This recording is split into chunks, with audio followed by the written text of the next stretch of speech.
Welcome back everyone. Welcome to civil services study. ये practice set number 123 है। ये test series UPPSC PCS के लिए है। प्रैक्टिस करेंगे इसमें हम करंट अफेयर्स के प्रश्नों पर, और ये सारे के सारे प्रश्न यूपीपीसीएस और आरओ दोनों के लिए इंपॉर्टेंट है। तो चलिए स्टार्ट करते हैं। बाकी प्लेलिस्ट इस टेस्ट सीरीज की बना रखी है, वहाँ पर आप टेस्ट नंबर 1 से लेकर 130 तक 123 तक पहुँच सकते हैं। डिस्क्रिप्शन बॉक्स में लिंक है उसका।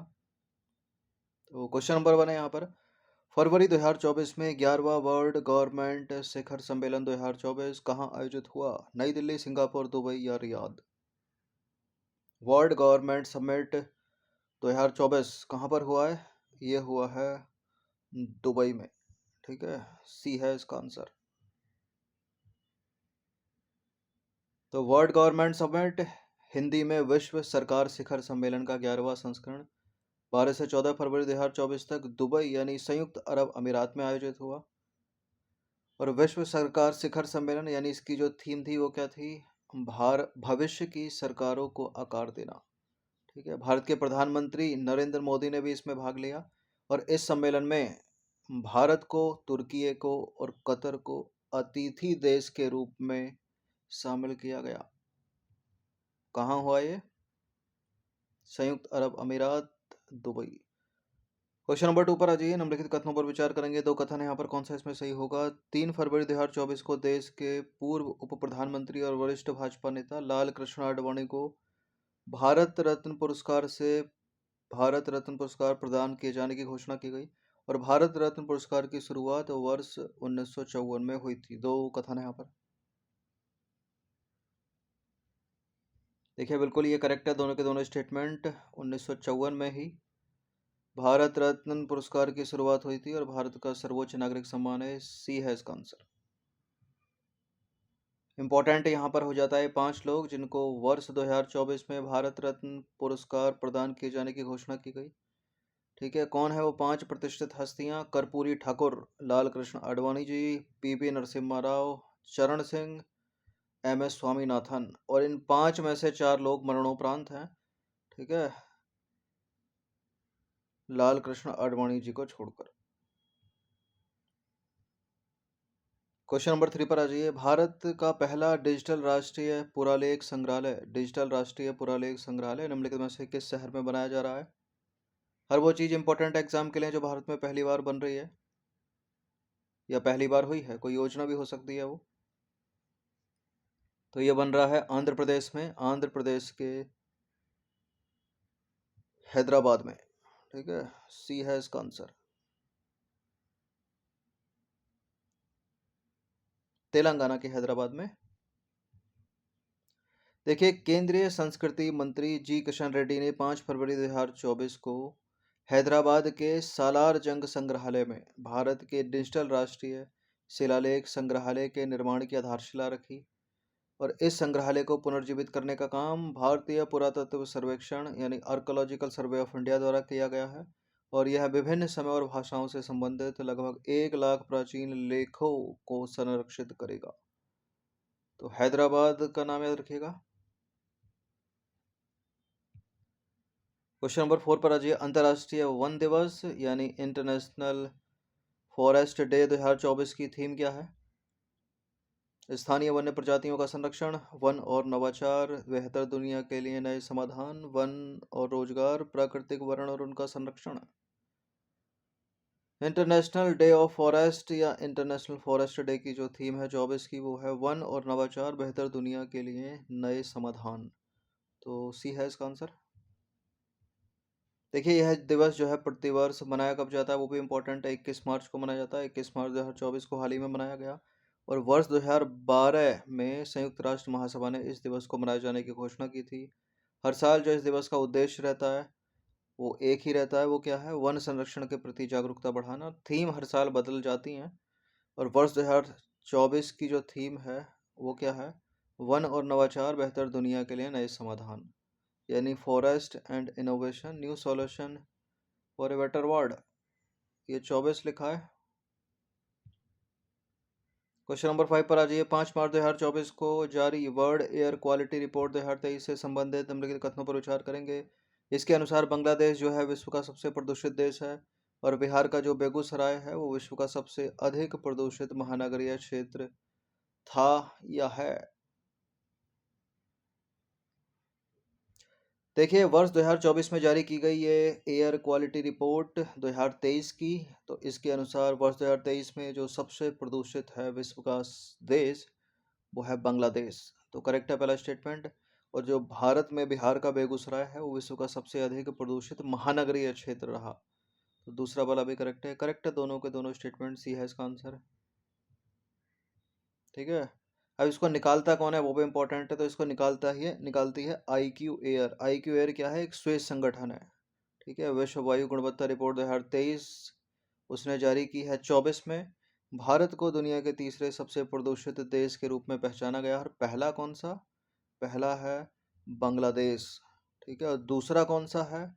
पाकिस्तान। तो बांग्लादेश सबसे अधिक प्रदूषित, दूसरे नंबर पर पाकिस्तान और तीसरे पर है भारत।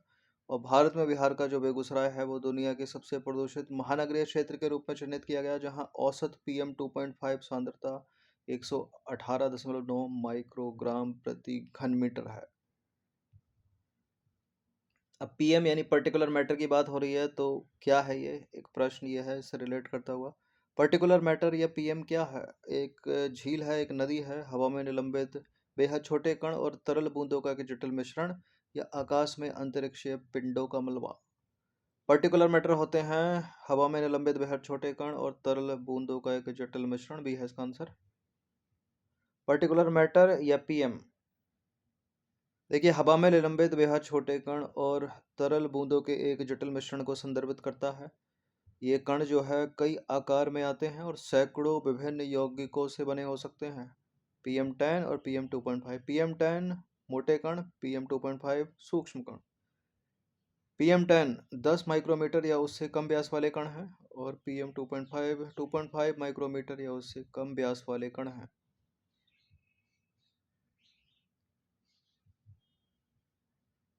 क्वेश्चन नंबर 7 पर आ जाइए। 26 फरवरी 2024 को प्रसिद्ध गजल गायक पंकज उधास जी का निधन हो गया हाल ही में।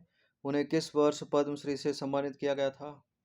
देखिए, हाल ही में मुंबई में 72 वर्ष की आयु में इनका निधन हो गया, और इनको वर्ष 2006 में पद्मश्री से सम्मानित किया गया था। तो पंकज उधास जी का जन्म, इनका जन्म हुआ था 17 का तो महीना चला गया, चलिए, वर्ष 1951 में गुजरात में इनका जन्म हुआ था। ठीक है। और हाल ही में 72 वर्ष की आयु में मुंबई में इनका निधन हो गया 26 फरवरी 2024 को। और इन्होंने वर्ष 2006 में उन्हें इन्हें वर्ष 2006 में पद्मश्री से सम्मानित किया गया था। और सबसे ज़्यादा जो इनको प्रसिद्धि मिली थी, इनका पहला गाना, मतलब जिस गाने से इनको प्रसिद्धि मिली थी, वो है चिट्ठी आई है। चिट्ठी आई है ये गीत बहुत लोकप्रिय हुआ, और फिल्म नाम का ये गीत है जिसमें मुख्य भूमिका में थे संजय दत्त। क्वेश्चन नंबर 8 पर आज, हाल ही में स्टार्टअप महाकुंभ 2024 कहाँ आयोजित होगा? होगा नहीं, हुआ। स्टार्टअप महाकुंभ 2024 आयोजित हुआ है नई दिल्ली में। ऑप्शन नंबर बी है इसका आंसर। देखिए, स्टार्टअप महाकुंभ 2024 ये आयोजित हुआ है 18 से 20 मार्च 2024 के मध्य। 18 से 20 मार्च हो क्या रहा है आज? प्रिंटिंग मिस्टेक कुछ ज़्यादा ही हो रही है। 18 से 20 मार्च 2024 के मध्य कहाँ आयोजित हुआ ये? भारत मंडप प्रगति मैदान, नई दिल्ली में। और यह स्टार्टअप, यूनिकॉर्न, निवेशकों और इकोसिस्टम स्टेक होल्डर के लिए सबसे बड़ा मंच रहा। ठीक है। तो भारत मंडप प्रगति मैदान नई दिल्ली में हुआ स्टार्टअप महाकुंभ 2024 18 से 20 मार्च 2024 के मध्य। क्वेश्चन नंबर 9 पर आ जाइए। भारत का सबसे बड़ा हाइड्रोजन उत्पादन केंद्र कहाँ स्थापित किया जाएगा? भारत का सबसे बड़ा हाइड्रोजन उत्पादन केंद्र स्थापित किया जाएगा आंध्र प्रदेश में। आंध्र प्रदेश के विशाखापत्तनम में, सी है इसका आंसर। देखिए, इस केंद्र का निर्माण आंध्र प्रदेश के विशाखापत्तनम में अच्युतपुरम मंडल के पुदीम पुदीम दका गांव के पास 1200 एकड़ भूमि पर किया जाएगा। तो इम्पोर्टेंट है, इतना ही याद रख लीजिए, आंध्र प्रदेश का विशाखापत्तनम, पुदीम दका गांव। पुदीमदका जो है हरित हाइड्रोजन केंद्र का लक्ष्य नई ऊर्जा प्रतिमान में प्रौद्योगिकियों के लिए एक विश्व स्तरीय इकोसिस्टम का निर्माण करना है और इस परियोजना से प्रतिदिन पर डे 1200 टन हरित हाइड्रोजन का उत्पादन किया जाएगा। ठीक है, इसको भी याद रखिए। तो इम्पोर्टेंट है, आंध्र प्रदेश का विशाखापत्तनम, गांव का नाम पुदीमदका और प्रतिदिन 1200 टन हरित हाइड्रोजन का उत्पादन। और भारत का जो राष्ट्रीय हरित हाइड्रोजन मिशन है उसका लक्ष्य 4.12 लाख टन प्रति वर्ष जो है हरित हाइड्रोजन का उत्पादन करना है। क्वेश्चन नंबर 10 पर आ जाइए। क्वेश्चन नंबर 10 है, हाल ही में मेराह पुतीह 2 दूरसंचार उपग्रह अंतरिक्ष में लॉन्च किए जाने के कारण समाचारों में रहा। मेराह पुतीह 2, आपको बताना है कि ये किस देश का दूरसंचार उपग्रह है। चीन का, भारत का, नेपाल का, इंडोनेशिया का। ये दूरसंचार उपग्रह है यानी कम्युनिकेशन सैटेलाइट, ये है इंडोनेशिया का। ठीक है, और इसको हाल ही में लॉन्च किया गया है फ्लोरिडा, संयुक्त राज्य अमेरिका से। फाल्कन 9 रॉकेट इसको लेकर गया। देखिए 20 फरवरी 2024 को इंडोनेशिया का दूरसंचार उपग्रह मेराह पुतीह 2 लॉन्च किया गया। मेराह पुतीह 2 उपग्रह को फाल्कन 9 रॉकेट से लॉन्च किया गया है। कहाँ से लॉन्च किया गया इसको? संयुक्त राज्य अमेरिका, फ्लोरिडा से। क्वेश्चन नंबर 11 पर आ जाइए। पवन ऊर्जा उत्पादन में यानी विंड एनर्जी के प्रोडक्शन में राजस्थान जो है किस राज्य को पीछे छोड़कर शीर्ष राज्य बन गया है? ये तमिलनाडु को पीछे छोड़कर शीर्ष राज्य बन गया है राजस्थान। देखिए पवन ऊर्जा उत्पादन में जो राजस्थान है वो तमिलनाडु को पीछे छोड़कर नंबर 1 राज्य बन गया, तो विकल्प बी करेक्ट है।